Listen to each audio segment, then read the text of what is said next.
खासियत। वहाँ के नटखट लोग, चारों तरफ फैली हरियाली और शांति का वातावरण था। सुबह की किरण के साथ सब लोग उठते और अपने अपने कामों में व्यस्त हो जाते। उसी गांव के एक छोटे से मकान में रहने वाला आलोक अपनी पत्नी दुर्गा के साथ पिछले 5 साल से रोज शिव मंदिर जाता, इस आस में कि उनके घर में बच्चों की किलकारियां गूंजे। एक सुबह आलोक को अपनी पूजा पाठ का फल मिलता है। दुर्गा देवी गर्भवती थी। इस खबर से आलोक की खुशियों का कोई ठिकाना नहीं था। समय बीतता है। शिवरात्रि की काली घनी अंधेरी रात में आलोक अपने घर के बाहर परेशान होता हुआ चक्कर काट रहा था। इतनी तेज बारिश में भी उसके माथे का पसीना सूखने को नहीं आ रहा था कि तभी उसके कानों में घर के अंदर से बच्चों के रोने की आवाज आती है। हे भोलेनाथ, तेरा लाख लाख शुक्र है। आखिर इतने सालों बाद ही सही मेरे घर में बच्चों की किलकारियां तो गूंजेंगी। अब बस दाई माँ जल्दी से बाहर आकर दुर्गा और मेरे बच्चे की अच्छी सेहत की खबर दे दे। आलोक दरवाजे पर आंखें गड़ाए खड़ा था कि तभी अंदर से कुंडी खुलने की आवाज आती है और दाई माँ खुशी के साथ बाहर आती है और आलोक की चिंता को मिटाते हुए कहती है, अरे आलोक, बड़ा ही भाग्यशाली है रे तू तो। शिवरात्रि की रात तेरे घर में उजाला और अंधेरा दोनों आ गया। क्या मतलब है दाई माँ आपका? दुर्गा ठीक तो है ना? और मेरा बच्चा? बच्चा नहीं, बच्चे। जा जाकर खुद ही देख ले। दाई माँ की उल्टी सीधी बातों को समझने पर जोर न देते हुए आलोक सीधा भागा भागा घर के अंदर आता है, जहाँ वो बिस्तर पर अपनी पत्नी दुर्गा को 2 बच्चियों के संग लेटा देखता है। अपनी बच्चियों के सर पर प्यार से हाथ फेरती हुई दुर्गा आलोक को अंदर देखकर मुस्कुराते हुए कहती है, देखिए जी, भोलेनाथ ने हमारे घर एक नहीं 2 खुशियाँ भेजी है। हमें जुड़वा बच्चियाँ हुई हैं।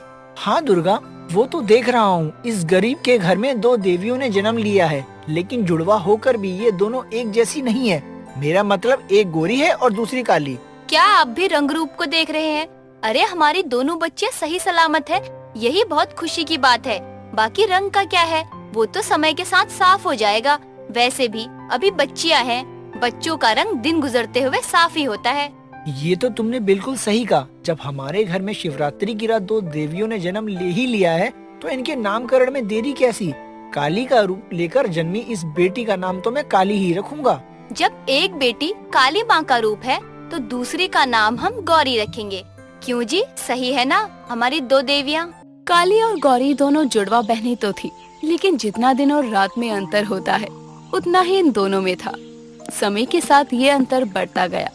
काली को अपने रंग रूप के कारण अक्सर आस पड़ोस वालों से ताने सुनने पड़ते थे, तो वहीं गौरी निडर और साहसी होकर अपनी बहन की रक्षा किया करती। लेकिन वहीं दूसरी ओर समय का पहिया इतनी तेजी से घूमा कि आज 18 साल बाद एक बार फिर उनके जन्म दिवस वाले दिन शिवरात्रि का दिन आता है। सुबह की पहली किरण के साथ दुर्गा अपनी दोनों बेटियों को उठाती है। उठ जाओ, ये दोनों बहनें भी ना अपनी देर से उठने की आदत नहीं छोड़ेंगी। आज तो कम से कम समय से उठ जाओ, जन्मदिन है तुम्हारा और महाशिवरात्रि भी। चलो जल्दी उठो, मंदिर जाना है हमें। माँ मुझे नहीं उठना, इस गौरी को उठा लो।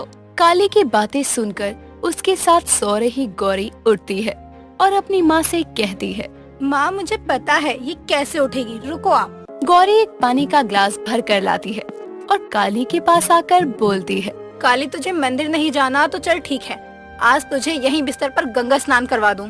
गौरी इतना बोलकर काली के ऊपर ठंडा ठंडा पानी गिरा देती है, जिससे गुस्से में आई काली उठकर कहती है, तू पागल हो गई है क्या? ये ठंडा ठंडा पानी मुझ पर डाल दिया। ये पानी डालने से मेरा रंग गोरा नहीं हो जाएगा और तुझे जहाँ जाना है जा, मैं कहीं नहीं जाने वाली। काली, तूने तो ना अपने नाम की तरह अपनी जिंदगी में भी अंधेरा किया हुआ है। अरे जन्मदिन दोनों का है तो मंदिर दोनों जाओगे साथ में। अब इस बात पर मुझे कोई बहस नहीं चाहिए। अब वैसे भी बिस्तर गीला हो चुका है, तो उठकर जल्दी से मंदिर जाने के लिए तैयार हो जाओ। हाँ, हम तो जैसे किसी अमीर घर की 2 राजकुमारियाँ हैं, जो आप हमारे जन्मदिन पर मंदिर में जाकर दान पुण्य करने वाली हैं। आखिर गरीब घर की बेटियाँ हैं और जन्मदिन वाले दिन मंदिर जाने से भगवान हमें उपहार में धन दौलत तो नहीं दे देंगे। और सुन लो मेरी बात, मैं नहीं जाऊंगी, कर लो जो करना है। वैसे भी मुझे इस गांव में कौन पसंद करता है। मंदिर में माँ की जितनी भी सहेलियाँ आती हैं, मुझे काली काली कहकर ताने मारती हैं, इसलिए मुझे नहीं जाना। तुझे हर चीज में माँ से बहस करनी जरूरी है? एक बार में सुन क्यों नहीं लेती तू? कल जो मैंने तुझे सूट दिया था उसको पहनकर चल, बहुत अच्छी लगेगी उसमें तू। अपना वो काला सूट तो ही पहन कर जा, समझे? मुझे नहीं चाहिए। हाँ, अब मुझे सोने दो, मैं इसी गीले बिस्तर पर सो जाऊंगी। इतना बोलकर काली दोबारा से चादर तानकर सो जाती है। गौरी बेटा, रहने दे इसको। चल तू उठकर तैयार हो जा, हम दोनों ही मंदिर चलते हैं। तेरे बापू आज घर है, वो इसका ध्यान रख लेंगे। दुर्गा और गौरी तैयार होकर मंदिर के लिए निकल जाती हैं। दुर्गा अपने हाथों में पूजा की थाली लिए मंदिर की तरफ बढ़ते हुए अपनी मन में अपनी दोनों बेटियों की खुशियों की कामना करती है। हे भोलेनाथ, मेरे दोनों बच्चियों के जीवन में खुशियाँ लाना। जैसे मैंने अपने दिन गरीबी के काटे हैं, वैसे दिन मेरी बच्चियों को मत दिखाना। दुर्गा गौरी संग मंदिर पहुंचने ही वाली थी, लेकिन मंदिर के पास की ही सड़क पर आते हुए एक तेज रफ्तार ट्रक उन दोनों को रौंदते हुए चला जाता है। आसपास के लोग चिल्लाने लगते हैं। दोनों माँ बेटी सड़क पर लहूलुहान पड़ी थी। दुर्गा की बंद होती आंखें अपनी बेटी गौरी को देख रही थी। तभी भीड़ भाड़ में मौजूद लोग उन दोनों माँ बेटी को गांव के सरकारी अस्पताल पहुंचाते हैं। और जैसे ही इस बात की खबर आलोक और काली को चलती है, वो दोनों भागे भागे अस्पताल आती हैं, जहां पहुंचकर उन्हें गौरी की मौत का पता चलता है और दुर्गा की भी हालत नाजुक थी। ये सुनकर तो जैसे दोनों के पैरों तले जमीन खिसक जाती है। आलोक सदमे से बिना कुछ बोले डॉक्टर के पैरों के पास बैठ जाता है, तो काली रोते हुए अपनी बहन के शव के पास आकर कहती है, नहीं, ये नहीं हो सकता। मेरी बहन मुझे छोड़कर नहीं जा सकती।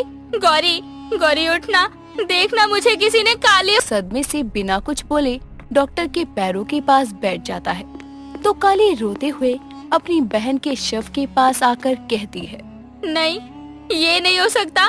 मेरी बहन मुझे छोड़कर नहीं जा सकती। गौरी, गौरी उठना, देखना मुझे किसी ने काली होने का ताना मारा है। मेरी बहन आना, जवाब दे सबको। तुझे पता है मैं कमजोर हूँ गौरी, उठ जा।